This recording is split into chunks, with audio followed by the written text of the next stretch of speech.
Hi dudes. Jammu காஷ்மீர்ல பாகிஸ்தான் தீவிரவாதிகள் துப்பாக்கி சூடு நடத்தியிருக்காங்க. இந்த துப்பாக்கி சூட்ல 28 பேர் வந்து உயிரிழந்திருக்காங்க. நான் வந்து இந்த வீடியோ ஷூட் பண்ற வரைக்குமே 7 பேர் வந்து படுகாயம் அடைஞ்சிருக்காங்க. பட் இது வந்து ரொம்ப வந்து சிவியரான போயிடுச்சு.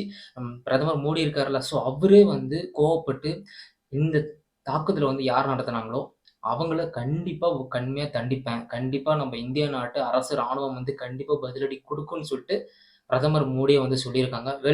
எத பத்தி அந்த வீடியோல நம்ம டீட்டெயிலா பார்க்க போறோம்.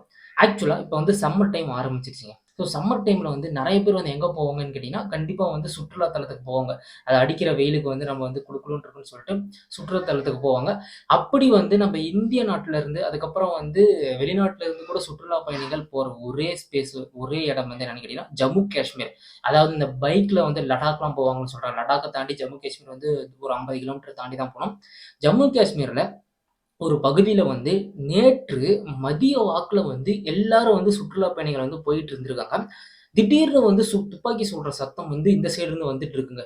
யாருமே வந்து எதிர்பார்க்காத சமயத்துல வந்து ராணுவ உடையில, அதாவது நீங்க நல்லா யோசிச்சுக்கோங்க. ராணுவ உடையிலே வந்து ராணுவ வீரர்கள பார்த்தா கண்டிப்பா வந்து எல்லாருமே வந்து மரியாதை செலுத்துவாங்க. ஆனா இந்த டைம் வந்து எல்லாருமே வந்து பயப்புட்டாங்க. ராணுவ உடையில வந்து தீவிரவாதிகள், அதாவது டெரரிஸ்ட் வந்து துப்பாக்கி சூடுல நடத்தி 28 பேர் வந்து உயிரிழந்துட்டாங்க. அதுல கர்நாடகா மாநிலத்தில சேர்ந்தவங்களும் சரி, தமிழ்நாட்டுல இருந்தவங்களும் சரி, இந்தியால இருந்து 28 பேர் வந்து உயிரிழந்திருக்காங்க. இதுல 2 பேர் வந்து ஃபாரின் கண்ட்ரீஸ்ல இருந்து வந்தவங்க. இத்தாலி, அதுக்கப்புறம் வந்து பெல்ஜியம். இந்த கண்ட்ரில இருந்து வந்தவங்க 2 பேர் வந்து உயிரிழந்திருக்காங்க. 7 பேர் வந்து படுகாயம் அடைஞ்சிருக்காங்க. இந்த செய்தி அடுத்து, இந்த துப்பாக்கி சூடு நடத்தினத அடுத்து, அங்கிருந்து நெறைய ராணுவ படை வீரர்கள் எல்லாத்துக்கும் நியூஸ் போனதுலருந்து, அவங்க எல்லாருமே வந்து வந்துட்டாங்க. அதாவது ஸ்பாட்டுக்கு வந்துட்டு தேடுதல் வேட்டை இன்னமும் வந்து தேடிட்டு இருக்காங்க. யார் அந்த பயங்கரவாத தாக்குதல நடத்துனது? யார் அந்த தீவிரவாதிகள்? அவங்க சொல்ற விதம் என்னன்னு கேட்டீங்கன்னா, பாகிஸ்தான்ல இருந்து இவங்க வந்து ராணுவ உடை போட்டுட்டு வந்து, நம்ப சுற்றுலா தலத்துல வர மக்கள வந்து கொன்னுட்டாங்க அப்படின்னு சொல்லிட்டு ஒரு அறிக்கை வந்து விட்டுருக்காங்க. ஆமா, மேபி இருக்கலாம். பிகாஸ் வந்து ஜம்மு காஷ்மீர்ன்ற ஒரு பிளேஸ் வந்து எப்பயுமே வந்து ஒரு பரபரப்பான ஒரு பிளேஸ். அந்த பிளேஸ்ல இப்படி நடந்திருக்குன்னா, கண்டிப்பா வந்து இது இந்தியா லெவல் மட்டும் கிடையாதுங்க. உலக லெவல்ல வந்து இது வந்து பேசும் பொருளா இருக்கு. ஏன்னு கேட்டீங்கன்னா, ஒரு 1 வீக் முன்னாடி இல்ல, ஒரு 2 டேஸ்க்கு முன்னாடி அமெரிக்க டெப்யூட்டி பிரசிடென்ட் இருக்காருல்ல, ஸோ அவரு வந்து இந்தியாவுக்கு வந்தாரு. 2 டேஸ்க்கு முன்னாடி வந்து சுற்றுலா பயணமா வந்து இந்தியாவுக்கு வந்தாரு. அதே மாரி நம்ம மோடி இருக்காருல்ல, ஸோ பாரத நாட்டு பிரதமர் என்ன பண்ணியிருக்காருன்னா, அவரு வந்து சவுதி அரேபியாவுக்கு வந்து டூர் ஏதோ ஒரு இதுக்கு போயிருக்காரு. ஒரு விஷயத்துக்காக போயிருக்காரு. இந்த இன்சிடென்ட் வந்து நடந்திருக்கு. அதாவது மோடி வந்து இந்தியால இல்ல. அமெரிக்காவோட பிரசிடென்ட் இருக்கார்ல, அதாவது டெப்யூட்டி பிரசிடென்ட் வந்து இந்தியாவுக்கு வந்திருக்காங்க. இப்ப இந்த விஷயம் நடந்திருக்குன்னா, இது எவ்ளோ உலக லெவல்ல வந்து எவ்ளோ பேரு பேசும்படியா அந்த பொருள் ஆகும். கண்டிப்பா வந்து இதுக்கான சிவியர் ஆக்ஷன் எடுக்கணும்னு சொல்லிட்டு ட்ரம்ப்ல இருந்து, அதுக்கப்புறம் வந்து ரஷ்ய அதிபர் புத்தின்ல இருந்து எல்லாருமே வந்து இந்தியாவுக்கு ஆதரவா வந்து செயல்பட்டுட்டு இருக்காங்க. ஏன்னா, இதுக்கு முன்னாடிங்க நம்ம எப்போ வந்து சுதந்திரம் பெற்றோமோ, அப்பயிலேருந்து இந்த ஜம்மு காஷ்மீர் பிரச்சனை இருந்துகிட்டே இருக்குங்க. அந்த பிரச்சனைய பத்தி நம்ம வந்து பார்க்கலாம். இப்ப இதனால வந்து நம்ம மோடி இருக்கார்ல, ஸோ இந்த இன்சிடென்ட்க்கு அப்புறம் நம்ம மோடி வந்து மத்திய அமைச்சர் இருக்கார்ல, ஸோ உள்துறை அமைச்சர் ஜெய்ஷா கிட்ட ஃபோன் பண்ணி விசாரிச்சுட்டு இருக்காரு. என்ன நடந்துருதுன்னு சொல்லிட்டு விசாரிச்சிருக்காரு. அதுக்கு மோடி உத்தரவு போட்டாரு. என்ன உத்தரவு போட்டாருன்னா, இந்த தாக்குதல் நடத்துறவங்க யாரா இருந்தாலும் கண்டிப்பா தகுந்த தண்டனை நடத்தணும். கண்டிப்பா வந்து அந்த மக்களுக்கு பாதுகாப்பு குடுங்கன்னு சொல்லிட்டு இவங்க 2 பேரும் வந்து பேசியிருக்காங்க. ஜெய்ஷாவும், பிரதமர் மோடியும். பட் இது வந்து தொடக்க புள்ளியா இருக்குமா? நம்ம இந்தியாவுக்கும், பாகிஸ்தானுக்கும் பல்வேறு வருடங்களாக வந்து நமக்கு வந்து போட்டி இருக்கு. அதுக்கப்புறம் வந்து தீவிரவாத தாக்குதல் இருக்கு. உங்களுக்கே தெரியும்.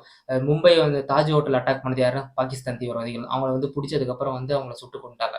அதே மாரி இப்ப வந்து நடந்திருக்கு. இது நடந்து ஒரு 20 வருஷம் கழிச்சு இந்த ஜம்மு காஷ்மீர்ல அதுவும் பட்ட பகல்ல எல்லா மக்களும் வந்து இருக்கிற இடத்திலேயே வந்து இந்த அசம்பாவிதம் வந்து செஞ்சுட்டு போயிருக்காங்க. இன்னும் வந்து கண்டுபிடிக்கல. தேடுதல் வேட்டை நடந்துகிட்டு தாங்க இருக்கு. இது எவ்வளோ பெரிய விஷயம் தெரியுமா? அதுவும் இந்தியா நாட்டையே வந்து இது உலுக்கியிருக்கும். ஏன்னா, பிரதமர் இல்ல. பிரசிடென்ட் இங்க வந்திருக்காரு. ஸோ இத வந்து மையமா கொண்டு, அதாவது பாகிஸ்தான் தீவிரவாதிகள் இதுதான் சரியான டைம்ன்னு சொல்ட்டு யாருமே எதிர்பார்க்காத சமயத்துல அந்த இடத்துக்கு, ஜம்மு காஷ்மீர் இடத்துக்கு வந்து எவ்வளோ தைரியமா வந்து சுட்டு கொன்றுருக்காங்க. ஸோ அவங்களோட உறவினர்களுக்கு பிரதமர் மோடி ஆறுதல் சொல்லியிருக்காங்க. இன்னமும் காயங்களோட பல பேர் வந்து மருத்துவமனையில வந்து அட்மிட் செஞ்சிருக்காங்களாம். அதுல அட்மிட் ஆனவங்க தான் அந்த 28 பேர் வந்து உயிரிழந்திருக்காங்களாம். 7 பேர் வந்து படுகாயம் அடைஞ்சிருக்காங்களாம். இன்னும் நெறைய பேர் வந்து படுகாயம் அடைஞ்சிருக்காங்களாம். தேடுதல் வேட்டை இருக்காம். பிகாஸ் துப்பாக்கி சூடுன்றது அவ்வளோ பெரிய விஷயங்க. இப்ப நார்மலா நம்ம போயிட்டுருக்கோம். திடீர்னு ஒரு துப்பாக்கி சுடுதல் நடத்துது. அதுவும் ஒரு 10 பேர், 20 பேர் வந்து துப்பாக்கி சுடுதல் நடத்தாங்கன்னா, கண்டிப்பா வந்து நம்மளால அங்க வந்து சர்வை பண்ண முடியாது. ஸோ ராணுவ வீரர்கள் இனிமேட்டுக்கு ராணுவ வீரர்கள், துணை ராணுவ வீரர்கள், அதுக்கப்புறம் வந்து போலீஸார்கள் எல்லாருமே வந்து தேடுதல் வேட்டையில ஹெலிகாப்டர் மூலியமா வந்து தேடிட்டு இருக்காங்க. அந்த தீவிரவாதிகள் எங்க இருக்காங்கன்னு சொல்லிட்டு. உளவுத்துறை சொல்ற விஷயம் என்னன்னு கேட்டீங்கன்னா, பாகிஸ்தான்ல இருந்து தான் அவங்க வந்து தீவிரவாதிகள் வந்து நம்ம ஜம்மு காஷ்மீருக்குள்ள நுழைஞ்சு அவங்கள வந்து சுட்டுக் கொண்டிருக்காங்கன்னு சொல்லப்படுது. பட் இனிமேட்டுக்கு தான் வந்து போட்டி ஆரம்பிக்குது. இனிமேட்டுக்கு இந்த போர் ஆல்ரெடி வந்து உலக நாடுகளே நெறைய வந்து போர் நடந்துட்டு இருக்கு. அமெரிக்கா, சைனா, அதுக்கப்புறம் வந்து ரஷ்யா, உக்ரைன், இப்ப இந்தியா, பாகிஸ்தான் போர்லாம் வந்துருச்சுன்னா, 3ஆம் உலகப் போர் வரத்துக்கு கூட கண்டிப்பா வந்து 100% 3ஆம் உலகப் போர் வரதுக்கு சான்சஸ் இருக்கு. ஸோ நம்ம வந்து பொறுத்திருந்து தான் பார்க்கணும். நீங்க நினைக்கலாம், ஏன் வந்து இந்த ஜம்மு காஷ்மீர் பகுதியில வந்து ஏகப்பட்ட தீவிரவாதத்தனம் நடக்குதுன்னு கேட்டீங்கன்னா, ஜம்மு காஷ்மீர் நீங்க எடுத்துக்கிட்டீங்கன்னு வச்சுக்கோங்களேன், 1947ல இருந்து நம்ம இந்தியா சுதந்திரம் பெற்றதுலேருந்தே இந்த ஜம்மு காஷ்மீருக்கும் நமக்கும் வந்து பிரச்சனை போய்க்கிட்டு தான் இருக்கு. பாகிஸ்தான் வந்து என்ன சொல்றாங்கன்னா, ஜம்மு காஷ்மீர் வந்து எங்களுக்கு சொந்தம்னு சொல்றாங்க. அதே மாரி இந்தியா என்ன சொல்றாங்கன்னா, இந்தியா வந்து எழுதிருச்சு. ஸோ இந்தியாவுக்கு தான் வந்து ஜம்மு காஷ்மீர் சொந்தம் அப்படின்னு சொல்றாங்க. ஒய் பாகிஸ்தான் வந்து சொந்தம் கொண்டாங்க ஜம்மு காஷ்மீரான்னு கேட்டீங்கன்னா, ஜம்மு காஷ்மீர் பகுதியில முஸ்லிம் அதிகம். இப்ப இந்த பிரச்சனை வந்து 1947ஆம் ஆண்டுலேருந்தே இருக்கு. அப்ப இந்தியாவ ஆட்சி செஞ்சுட்டு இருந்தது வந்து நம்ம பிரிட்டிஷ்காரங்க. அவங்க வந்து இந்த நம்ம சுதந்திரம் குடுத்துறோம்ன்னு சொல்லிட்டு, இந்தியாவுக்கும், பாகிஸ்தானுக்கும் அட் த சேம் டைம் வந்து சுதந்திரம் குடுத்துட்டாங்க. ஆனா, இந்த ஜம்மு காஷ்மீர் இருக்குல்லங்க, அது வந்து இந்தியா கிட்டயும் இல்ல, பாகிஸ்தான் கிட்டயும் இல்ல. என்ன சொல்றேன்னு கேட்டீங்கன்னா, எஸ் ஜம்மு காஷ்மீர்ன்றது ஒரு முஸ்லிம் பெரும்பான்மை கொண்ட ஒரு ராஜ்ஜியமா இருந்தது. ராஜ்யம் மீன்ஸ் இப்ப அரசர்கள் வந்து ஒரு நாட்ட ஆண்டாங்கன்னா, அந்த அரசர்களுக்கு மட்டும் தான் அது. அந்த மாரி இந்தியாவுக்கும், பாகிஸ்தானுக்கும் சம்மந்தமே இல்லாத ஜம்மு காஷ்மீர் இப்ப வந்து பாகிஸ்தான் சொந்தம் கொண்டாடுறாங்க. அதனால தான் இந்த பிரச்சனையே வந்து ஆரம்பிக்குது. ஏன்னு கேட்டீங்கன்னா, முஸ்லீம் வந்து அதிகமா கொண்ட ஒரு ராஜ்யம்னா அது வந்து ஜம்மு காஷ்மீர். ஸோ பாகிஸ்தான் கண்ட்ரில இருக்கவங்க எல்லாருமே வந்து அது ஒரு இஸ்லாமிய நாடு. ஸோ அதனால வந்து பாகிஸ்தான் வந்து சொந்தம் கொண்டாட இது பண்றாங்க. பட் அப்ப வந்து ஹரி சிங்ன்னு ஒருத்தர் வந்து அந்த ராஜ்யத்த வச்சிருந்தாரு. ஜம்மு காஷ்மீர்ன்ற ஒரு ராஜ்யத்த வச்சிருந்தாரு. அவர் என்ன பண்ணாருன்னா, நம்ப ஜம்மு வந்து தனியா இருக்கணும். நம்ம இந்தியா கிட்டயும் போக்கூடாது, நம்ம பாகிஸ்தான் கிட்டயும் போக்கூடாது. தனியா ஒரு ராஜ்யத்த நம்ம வந்து பில்ட் பண்ணணும்னு சொல்லிட்டு அப்ப இருந்தாரு. ஆனா, அங்க தான் வந்து ஒரு பிரச்சனையே ஆரம்பிச்சதுங்க. 1947ஆம் ஆண்டு பாகிஸ்தான் பழங்குடியினர் மற்றும் தீவிரவாதிகள் என்ன பண்ணிட்டாங்கன்னா, ஜம்மு கிட்ட வந்து ஊடுருவிட்டாங்க. எப்படியோ வந்து ஜம்மு காஷ்மீருக்குள்ள வந்து வந்துட்டாங்க.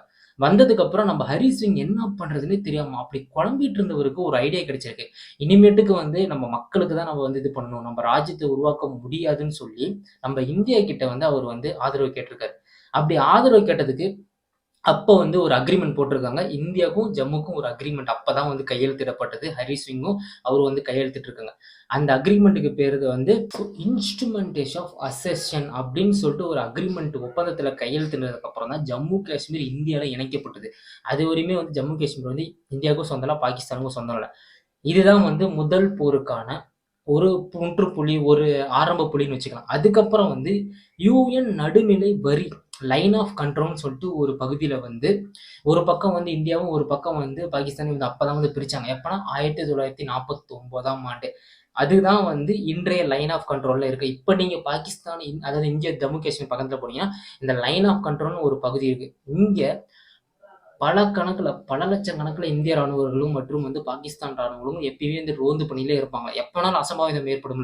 பிகாஸ் வந்து இந்த லைன் ஆஃப் கண்ட்ரோல் பகுதி வந்து அவ்வளோ பயங்கர விதமான ஒரு இடமா. ஸோ அங்க இருக்க மக்களுமே வந்து அங்க வாழ்ற மக்களுமே வந்து பயந்துகிட்டு தாங்க வாழ்வாங்க. இதுதான் ஜம்மு காஷ்மீர். அப்புறம் 1965லயே வந்து போர் நடந்திருக்கு. 71ல மீண்டும் வந்து இந்தியா, பாகிஸ்தான் வந்து போர் நடந்திருக்கு. பட் இது வந்து அவ்வளவா பேசப்படல.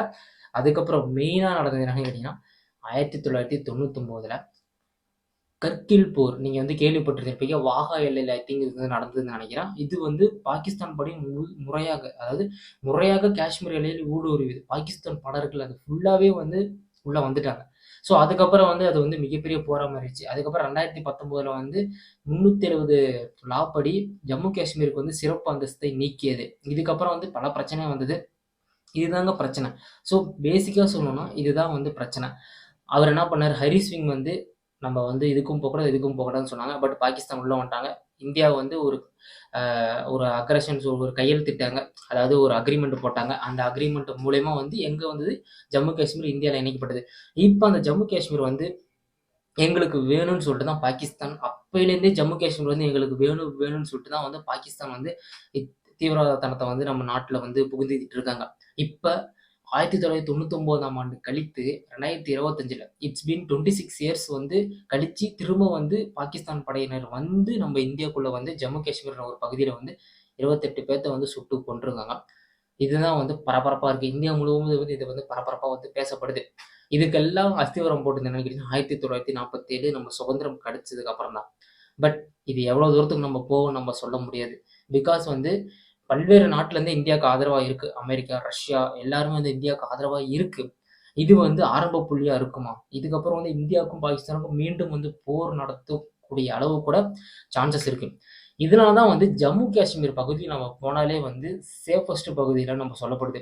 பட் ஜம்மு காஷ்மீர் இருக்குல்ல, நம்ம வந்து நெறைய பேர் வந்து இதுக்கு போவோம். ஃபாரின் கண்ட்ரி சுவிட்சர்லாந்துல போனா அப்படியே மலையெல்லாம் பார்க்கலாம். அப்படியே குளிரா இருக்கும்.